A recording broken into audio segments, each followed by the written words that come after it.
जय श्री राम। आज का वीडियो ना बनाते बनाते बनाते मतलब मैं सोच रहा था कौन से टॉपिक पे बनाऊं। बोर हो रहा था। बोर इसलिए हो रहा था भाई, ये 6:30 बजे की नहीं बजे, 6:30 बजे अपने ये ग्रेट रेसलर्स, वो विनेश फोगाट, बजरंग पुनिया और कौन हो, साक्षी मलिक वगैरह वगैरह, आज जाके हरिद्वार में गंगा जी में अपने सब मेडल्स विसर्जित करने वाले थे मोदी सरकार के खिलाफ निषेध जताने के लिए, क्योंकि उन्होंने ब्रिज भूषण सिंह के खिलाफ, जो इनका रेसलर फेडरेशन ऑफ इंडिया के जो अध्यक्ष है, उनके खिलाफ कोई एक्शन नहीं लिया गया। इसलिए एक्शन क्यों लेना है, क्योंकि मुझे तो अब पता चला कि ये ब्रिजेश सिंह जो है, ब्रिजभूषण सिंह, ये तो भैया ब्रिजभूषण सिंह नहीं, टार्जन है, टार्जन। आपको पता है ये 3 अपने जागतिक रेसलर्स के हिसाब से उन्होंने 1000 से ज्यादा वुमेन रेसलर्स का मोलेस्टेशन किया है। भाई टार्जन भी इतना नहीं कर पाएगा, वो भी इतने कम समय में। और ये बताया कौन, ये कैसे पता चला? क्योंकि बस ये 3 जन ने बताया। अब ये 3 जन ने बताया, सुप्रीम कोर्ट ने उसके तरफ ध्यान दिया, ना दिल्ली पुलिस कुछ कर रही है, ना मोदी सरकार कुछ कर रही है। तो भैया आज इनका दिल इतना मचल आया कि आज वो जाके अपने जो मेडल्स है वो 6:30 बजे गंगा जी में विसर्जित करने वाले थे। अरे कब से रुका हूं भाई, अब करो, अब करोगे, अब करोगे, कर ही नहीं रहे। अब तो सारा नौटंकी बंद करके वापस घर जाने वाले। अब बोलते हम लोग 8 दिन का समय देंगे। अरे घंटा 8 दिन का समय दो यार, तुम्हारे 8 दिन के 80 दिन के समय से भी कुछ फर्क पड़ने वाला नहीं है। चलो मजाक मस्ती की बात दूर है, क्या है नौटंकी?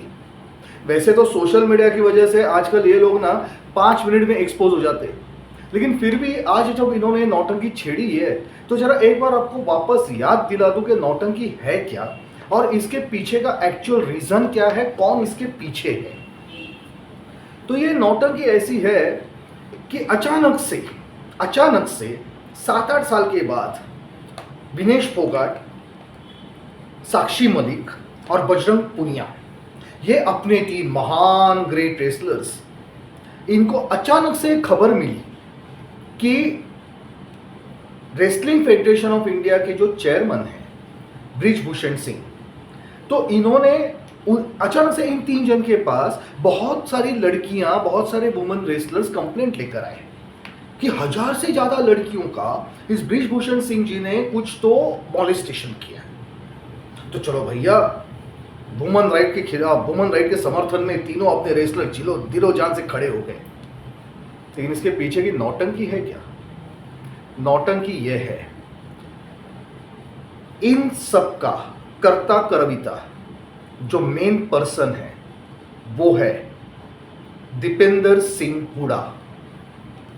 Dipendra Singh Hooda, a senior leader of Congress from Haryana. अब ये भाई साहब का यहाँ पे क्या गेम चल रहा है, और उनके साथ साथ अपने जागतिक रेसलर्स भी अपना कौन सा गेम रचा रहे हैं, पूरी कहानी बताता हूं आपको। ये जो पर्टिकुलर दीपेंद्र सिंह हुडा जो थे, ये world wrestling federation wrestlers federation of India के पहले अध्यक्ष थे। 2011 में जब इलेक्शन हुआ तब इनको हरा के उत्तर प्रदेश से आने वाले ब्रिजभूषण सिंह, इन्होंने ये चेयरमैनशिप का इलेक्शन जीत लिया। तो अब नॉट चेयरमैनशिप, प्रेसिडेंशियल। तो अब इस particular wrestler federation of India के जो प्रेसिडेंट है ब्रिजभूषण सिंह, इन्होंने हरियाणा की, पंजाब और हरियाणा स्पेशली, उसमें भी ज्यादा हरियाणा की जो मोनोपोली हुआ करती थी रेसलिंग में, उस पर्टिकुलर मोनोपोली को एटलीस्ट कंट्रोल के हिसाब से तोड़ दिया। हरियाणा का जिक्र मैं इसलिए बार बार कर रहा हूं बिकॉज जब से आमिर खान ने दंगल नाम का दंगल फैला के रखा है, तब से कुछ ज्यादा ही इनको सर पे चढ़ाया गया है। और ये हकीकत है। एक्चुअली अगर आप देखेंगे तो अपने रेसलिंग फेडरेशन में ये हरियाणा वालों का बहुत ही पॉलिटिक्स चलता है, बहुत गंदा पॉलिटिक्स चलता है। यहां तक कि मतलब उत्तर प्रदेश, कर्नाटका, आंध्रा, महाराष्ट्र, ऐसे राज्यों से भी उतने ही अच्छे रेसलर्स आते हैं, लेकिन उन्हें किसी ना किसी बहाने से पीछे ढकेला जाता है और सिर्फ हरियाणा के इन रेसलर्स का मोनोपोली वहां पे रखा जाता है। अगर सपोज कोई इनको चैलेंज करने के लिए खड़ा हो जाए तो उनको झूठे केसेस में तक ये लोग फंसा देते हैं। फिर वो हो सकता है कि आपका डोप टेस्ट हो या हो सकता है और कोई टेस्ट हो, झूठे टेस्टों में भी ये लोग इनको फंसा देते हैं ताकि नए एथलीट्स हरियाणा के सामने, नए रेसलर्स हरियाणा के सामने खड़े न रह पाए। अब ऐसे इस हरियाणा से आने वाला दीपेंद्र सिंह हुडा, ये पहले यहां पे प्रेसिडेंट हुआ करते थे, जिनको हटाया बृजभूषण सिंह ने। अब बृजभूषण सिंह जी ने आने के बाद यहां पे बहुत सारे रिफॉर्म्स लाए, बहुत सारे चेंजेस लाए। सबसे पहला चेंज ये था कि कोई भी इंटरनेशनल रेसलर ये बात को इस तरह से टेकन फॉर ग्रांटेड न करे कि हाँ भाई, मैंने अगर सपोज इंटरनेशनल रेसलिंग में पार्ट लिया है, मैंने अगर सपोज कोई मेडल जीता है, तो मतलब नेक्स्ट कंपटीशन में, नेक्स्ट टूर्नामेंट में मैं बिना किसी हिचक के मुझे डायरेक्टली भेजा जाए। क्यों भाई, क्यों भेजा जाए? बृजभूषण सिंह ने ये चेंज लाया कि अगर सपोज इंटरनेशनल में जिसे भी जाना है, पहले उन्हें नेशनल लेवल पे खेलना पड़ेगा। नेशनल लेवल पे जो नए नए रेसलर्स आते हैं उनके साथ इन्हें खेलना पड़ेगा, उन नए रेसलर्स को हराना पड़ेगा। मतलब इन शॉर्ट, नेशनल लेवल पे जो कुछ भी रेसलिंग कंपटीशन होगी, टूर्नामेंट होगी, उसमें जो विनर होगा सिर्फ वही इंटरनेशनल में जाएगा। इंटरनेशनल में जाना किसी के खानदान की जागीर नहीं है कि लास्ट टाइम आप गए थे, लास्ट टाइम आपने कोई मेडल जीता था, तो अभी भी आपको वैसे ही बिना किसी टेस्ट के, बिना किसी कसौटी के आपको ऐसे ही भेजा जाएगा। सॉरी, आपको नेशनल खेलना पड़ेगा और यहां पे जो जीतेगा वो आगे इंटरनेशनल में जाएगा। क्या गलत बात है इसमें? अब इन लोगों की हो चुकी है उम्र, अब ये लोगों का स्टैमिना हो चुका है कम। इनको पता है कि अगर ये लोग नेशनल खेलेंगे तो कोई गारंटी नहीं है कि ये वापस जीत पाएंगे और इंटरनेशनल में जा पाएंगे।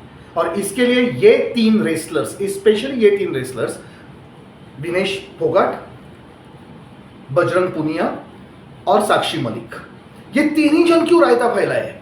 बाकी रेसलर्स कहां हैं? बाकी कोई भी रेसलर उनके साथ खड़ा नहीं दिख रहा है। तो इन्हें इन्हें नेशनल नहीं खेलना है, डायरेक्टली इंटरनेशनल में जाना है, जो बृजभूषण सिंह अलाउ नहीं कर रहे हैं। ये इनका पहला प्रॉब्लम है। दूसरा प्रॉब्लम है अब इन रेसलर्स का as well as Deepender Singh Hooda का। वो कौन सा? पहले क्या होता था कि पहले जो स्पॉन्सरशिप आती थी, ये स्पॉन्सर जो है वो डायरेक्टली प्लेयर्स के साथ एग्रीमेंट करती थी, बिना रेसलिंग फेडरेशन को बीच में रखे डायरेक्टली इन प्लेयर्स के साथ एग्रीमेंट होते थे और ये प्लेयर्स उसमें से करोड़ों रुपए कमाते थे। कमाने में कोई प्रॉब्लम नहीं है। बृजभूषण जी ने इतना ही एक चेंज लाया कि अब आइंदा से जो स्पॉन्सरशिप आएगी, जो स्पॉन्सर्स आएंगे, उनको जो रेसलिंग फेडरेशन है उसके थ्रू जाना होगा। रेसलिंग फेडरेशन उसका अप्रूवल देगी, उनका बिडिंग करेगी, उनका निगोशिएशन करेगी। फायदा ये रेसलर्स को ही होगा, लेकिन जो होगा वो रेसलिंग फेडरेशन के थ्रू होगा, मतलब ट्रांसपेरेंसी से होगा। ये इन्हें दूसरा प्रॉब्लम था। और तीसरा, ये लोगों की जो छटपटाहट है, इनकी जो फड़फड़ाहट है, उसको हवा देने का काम किसने किया? तो दीपेंद्र सिंह हुडा ने। क्यों किया? बिकॉज उनकी जो जागीर बनी थी उस रेसलिंग फेडरेशन में, अब वो खत्म हो चुकी। उत्तर प्रदेश से आया हुआ बृजभूषण सिंह हरियाणा के दीपेंद्र सिंह हुडा को कैसे हरा सकता है? 12 साल का टर्म था। अभी 2023 में वापस इस रेसलिंग फेडरेशन के वापस इलेक्शन होने हैं। दीपेंद्र सिंह हुडा को यह लगा था कि बृजभूषण सिंह का 12 साल का टर्म खत्म हो चुका है, अब वो वापस नहीं लड़ेंगे। हाँ, वो नहीं लड़ेंगे, लेकिन अब उनकी तरफ से दूसरा कैंडिडेट वहां पे लड़ने वाला है, जो दीपेंद्र सिंह हुडा ने एक्सपेक्ट नहीं किया था। उन्हें यह लगा था कि 12 साल के बाद 2023 में जब आप वापस उस फेडरेशन के चुनाव होंगे तो मैं ऑटोमेटिकली वापस प्रेसिडेंट बन जाऊंगा, लेकिन अब उनके प्रेसिडेंट बनने के चांसेस वापस से नहीं है। इसलिए उन्होंने पर्दे के पीछे रह के ये राजनीति की और इन तीन जागतिक रेसलर्स को सर पे चढ़ाया और उनको आगे करके मोदी सरकार के खिलाफ ये प्रोपेगेंडा शुरू किया। अब मैंने क्यों बोला मोदी सरकार के खिलाफ? Because right now Brij Bhushan Singh ये बीजेपी की तरफ से एमपी है, तो मतलब उन पे आरोप लगाओ तो इनडायरेक्टली मोदी सरकार पे आरोप लगाओ। और अब अगर मामला हम लोग खड़ा करते हैं वुमेन मॉलेस्टेशन का, वुमेन राइट्स का, तो ऑब्वियसली वो तो और सेंसिटिव इश्यू बन जाता है। फेक फार्मर प्रोटेस्ट में ये लोग ऑलरेडी एक्सपोज हो चुके हैं। उसके बाद फिर इन्होंने जितने इन्होंने रायते फैलाने की कोशिश की, वो एंटी सीए राइट्स हो या फेक फार्मर प्रोटेस्ट हो, कुछ भी हो, ये कुछ नहीं कर पाए except some violent particular incidents, ये कुछ नहीं कर पाए। आज उनके साथ देश की कोई भी सिंपैथी नहीं बची। तो ऐसे वक्त पे अब अगर वुमेन का मुद्दा लेके अगर खड़े रहते हैं तो फिर सिंपैथी भी मिलेगी, मोदी सरकार को बदनाम भी करने को मिलेगा, और एट द सेम टाइम ये जो वापस से जो रेसलिंग फेडरेशन है वो वापस अपने कब्जे में आ जाएगा। ये प्लेयर्स को बिना इंटरनेशनल खेले इंटरनेशनल में जाने को मिलेगा। सबका अच्छा है, सबका भला है, सबका साथ, सबका विकास। तो भले भाड़ में जाए स्पोर्ट और भाड़ में जाए भारत का रेपुटेशन। इन्हें क्या फर्क पड़ता है भारत के रेपुटेशन से? इन्हें सिर्फ अपना मकसद निकालने से मतलब है। अब अगर सपोज ये पर्टिकुलर जो एलिगेशंस है, ये जो पर्टिकुलर इनकी जो मूवमेंट है, जो कुछ भी इनका प्रोटेस्ट है, इतना ही सिंसियर है, तो आप मुझे बताइए इस प्रोटेस्ट में हरियाणा के जट क्यों शामिल हो रहे हैं? उनका उसमें क्या संबंध है? इस पर्टिकुलर प्रोटेस्ट में ये आपके लेफ्टिस्ट जो लोग हैं वो आके क्यों पार्टिसिपेट कर रहे हैं? इस पर्टिकुलर प्रोटेस्ट में ये फेक फार्मर प्रोटेस्ट वाले जो राकेश डकैत, मतलब जिनका सरनेम है टिकैत, तो ये राकेश डकैत, आज उनका वो नरेश डकैत, ये सब डकैत लोग वहां पे क्यों पहुंचे हैं? क्यों इस पर्टिकुलर प्रोटेस्ट में कांग्रेसी नेता उससे शामिल हो रहे हैं? क्यों इस प्रोटेस्ट में मोदी तेरी कबर खुदेगी करके नारे दिए जा रहे हैं? अरे क्या संबंध है मोदी का और तुम्हारा रेसलिंग का? मोदी तेरी कबर खुदेगी, ये नारे दिए जा रहे हैं कहां पे? तो इनके प्रोटेस्ट में आरएसएस को जड़ से उखाड़ के फेंक देंगे। अरे आरएसएस ने कौन सा वहां पे कुश्ती लड़ी है? आरएसएस ने वहां पे क्या पार्टिसिपेट किया? आरएसएस का क्या संबंध है? क्यों नारे लगा रहे हो आप आरएसएस के खिलाफ? मतलब in short this is nothing else but ये शुरू हुआ था पर्टिकुलर प्रोटेस्ट ये 3 पर्टिकुलर रेसलर्स के खुद के सेल्फिशनेस की वजह से, जिसका फायदा लेके पूरी हवा बनाई इस दीपेंद्र सिंह हुडा ने, और उसमें अब शामिल हो गए ये anti Bharat tool kit gang. अच्छा, दूसरी चीज, एक बात बताइए, 1000 से ज्यादा रेसलर्स का मॉलेस्टेशन किया, एक भी रेसलर क्यों नहीं आगे आ रही है बृजभूषण सिंह के खिलाफ कोई गवाही देने के लिए? ये पर्टिकुलर लोगों ने सबसे पहले, भारत सरकार ने क्या पहल की? उन्होंने बोला ठीक है, अगर आपके एलिगेशंस इतने सीरियस है तो हम इसके लिए इंक्वायरी कमेटी बिठाएंगे। इंक्वायरी कमेटी बैठी। इंक्वायरी कमेटी की इंचार्ज कौन थी? अपनी सबसे ग्रेट एथलीट, जिन्होंने भारत को पहली बार इंटरनेशनल स्पोर्ट प्लेटफॉर्म पे एथलेटिक्स को इतना सम्मान लाके दिया, वो थी पीटी उषा जी। पीटी उषा जी की अध्यक्षता में इन्वेस्टिगेटिंग कमेटी बैठी। उस पर्टिकुलर कमेटी के सामने जब ये विनेश फोगाट और साक्षी मलिक गए, उनको पूछा गया भाई अब एक तो एथलीट लेकर आओ, एक तो रेसलर लेकर आओ जो आके यहाँ पे गवाही दे दे, टेस्टिमोनी दे दे। नहीं, एक भी लाने को तैयार नहीं। उसके बाद बोलते हैं हमारा शोषण हुआ, हमारा शोषण हुआ। किसका शोषण हुआ? विनेश फोगाट और वो साक्षी मलिक, इनका शोषण हुआ। वाह, कब शोषण हुआ? बोलती है हमारा शोषण हुआ मंगोलिया में, मंगोलिया के टूर पे जब हम लोग गए थे 2016 में, तब हमारा शोषण हुआ। भैया उधर बृजभूषण सिंह तो तभी मंगोलिया गए ही नहीं थे, ये तो उनके पासपोर्ट से साबित हुआ। फिर बोलते नहीं नहीं नहीं नहीं नहीं, कंफ्यूजन हुआ, शोषण के मारे हम इतने मानसिक त्रस्त हो गए, कंफ्यूजन हुआ। मंगोलिया में नहीं हुआ, 2015 में टर्की में हमारा शोषण हुआ। भैया टर्की में शोषण हुआ, वहां पे भी बृजभूषण सिंह नहीं गए थे, उनके पासपोर्ट से साबित हुआ। भैया वो बृजभूषण सिंह है, राहुल गांधी नहीं, 2 पासपोर्ट रखने के लिए, एक भारत का और एक छुपा हुआ इटली का। उनके पास एक ही पासपोर्ट है और उसका पूरा रिकॉर्ड है, ऊपर से वो एमपी है, इसका मतलब उनका पासपोर्ट डिप्लोमेटिक पासपोर्ट है, तो उसमें सब डिटेल्स होते हैं। ना टर्की की एंट्री है, ना मंगोलिया की एंट्री है। भैया ये जो मेटावर्स आया है ना, जिसमें लॉन्ग डिस्टेंस वगैरह क्या क्या होता है, भैया मेटावर्स तो बाद में आया। अपने साक्षी मलिक और विनेश फोगाट तो इतने टेक सेवी दोनों रेसलर्स है कि भैया इनका तो लॉन्ग डिस्टेंस मॉलेस्टेशन हुआ। क्या बात है भैया, ऐसा मॉलेस्टेशन तो मैंने जिंदगी में पहली बार सुना है। अमेरिका में भी ऐसा मॉलेस्टेशन नहीं था, लॉन्ग डिस्टेंस मॉलेस्टेशन। आदमी कहाँ है, औरत कहाँ है? आदमी है भारत में, औरत है मंगोलिया में, और उसका मॉलेस्टेशन हो रहा है। क्या बात है भैया, मतलब इतना टेक्नोलॉजी का फायदा। मुझे नहीं लगा था बृजभूषण सिंह ये रेसलिंग फेडरेशन के प्रेसिडेंट है, मुझे तो लगा वो तो फेसबुक के मेटावर्स के प्रेसिडेंट बन चुके हैं। इतनी टेक्नोलॉजी वरना कैसे कोई यूज कर सकता है? अच्छा, तो इन्वेस्टिगेशन एजेंसी की रिपोर्ट आई कि इसमें कोई तथ्य नहीं है।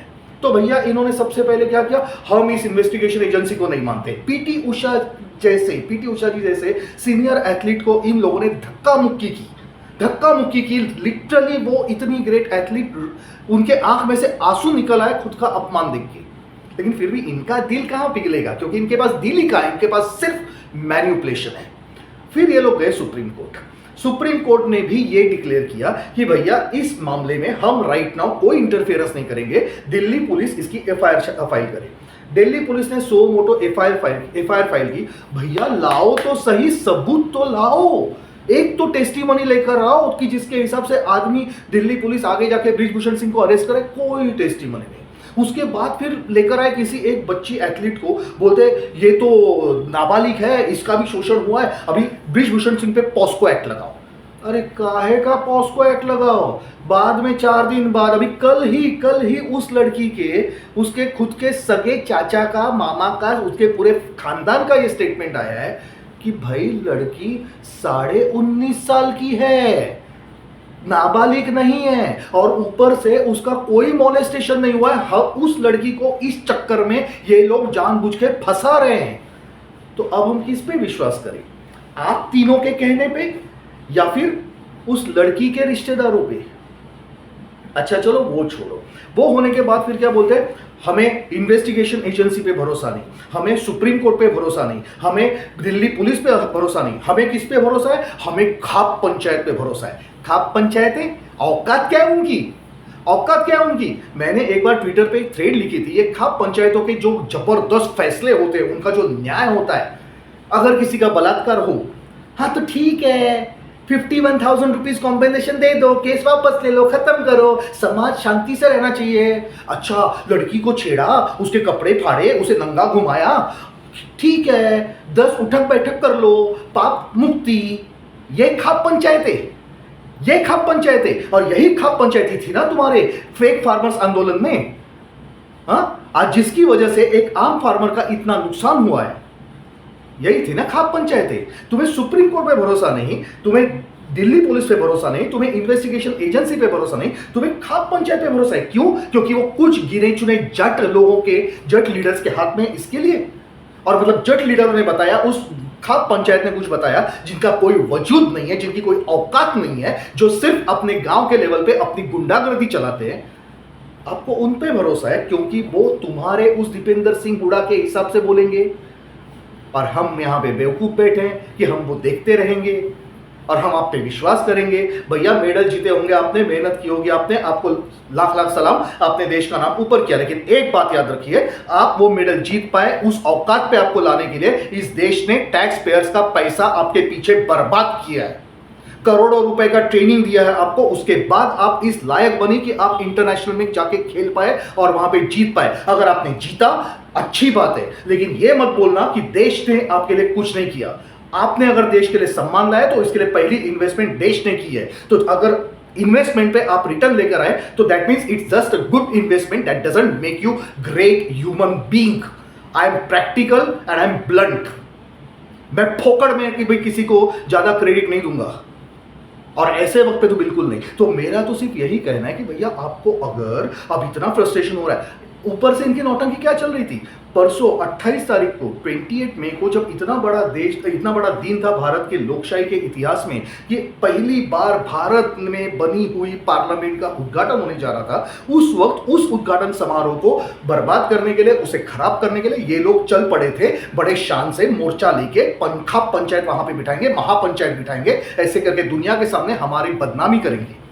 दिल्ली पुलिस ने बहुत सही एक्शन ली, उन सबको उधर का उधर डिटेन कर दिया, उनके ऊपर अच्छे खासे सेक्शन लगा दिया, डाल दिया पीछे जेल में कम से कम 2 घंटे के लिए। ऊपर से जंतर मंतर पे जो जाके तमाशा लगा के बैठे थे, पूरा जंतर मंतर खाली कर दिया, इनके टेंट्स तोड़ दिए, इनका सब कुछ निकाल दिया और वो साइड पूरी खाली कर दी। अब उसके बाद इनका फ्रस्ट्रेशन इस तरह से चढ़ा है, पूरी दुनिया के सामने एक्सपोज होने के बाद अब इनके पास कोई चॉइस नहीं है, अब सिंपैथी जमा करो, सिंपैथी जमा करो, लाओ भैया, मैं तो मतलब मैं इतना गरीब, मैं इतना दुखियारा, मैं दुखियारी वगैरह वगैरह, अब हम अपना मेडल गंगा जी में बहा देंगे, इस देश में कुछ करके फायदा नहीं। अरे बहाओ बहाओ, वैसे भी हमें आदत पड़ चुकी है राज कपूर के पिक्चर के बाद गाना सुनने की, राम तेरी गंगा मैली हो गई, वापस और एक बार हो जाएगी, हम साफ कर लेंगे। लेकिन मेडल वेडल बहाने के पहले, सबसे पहले ना, जो पैसा तुम पे बर्बाद हुआ है ना, वो पैसा वापस लाके रखो। ऊपर से जीतने के बाद जो फोकट में गवर्नमेंट की नौकरियां लेके बैठे हो, वो गवर्नमेंट सर्विसेज से इस्तीफा दो। गवर्नमेंट से जितना पैसा तुमने लिया है, जितने प्राइजेस लिए हैं, सब पैसा यहां वापस रखो, फिर उस मेडल के साथ जाके खुद डूब जाओ, हमें कोई फर्क नहीं पड़ता, क्योंकि भारत के पास बहुत अच्छे रेसलर्स अब है, और वो सिर्फ हरियाणा से नहीं है, बाकी राज्यों से भी है। ये एक कुछ नहीं, ये सिर्फ और सिर्फ एक एजेंडा है। 2024 इलेक्शन आने वाला है, हर तरफ से कुछ ना कुछ करके सरकार की बदनामी करनी है और हो सके तो इस देश में अराजकता फैलानी है। फेक फार्मर प्रोटेस्ट के बाद अब ये सेकेंड उनका राउंड आ चुका है एक टूलकिट का। जस्ट बी अवेयर, देखो, तमाशा देखो, एंजॉय करो और भूल जाओ। कोई जरूरत नहीं है ऐसे लोगों को सिंपैथी देने के लिए जो झूठ की बुनियाद पे किसी का चारित्र्य हनन करने बैठे हैं। वरना सबूत लाओ, जेल में डालो उस आदमी को, लेकिन पहले सबूत लाओ। बस इतना सा ही एक कहने के लिए मैंने ये वीडियो बनाया। देखते देखते मैंने सोचा था 5-10 मिनट में हो जाएगा, 20 मिनट हो गए। चलिए एनीवे, अगर सपोज आपको एक वीडियो पसंद आया रहेगा तो लाइक कीजिए, शेयर कीजिए, सब्सक्राइब कीजिए। जय हिंद, जय श्री राम।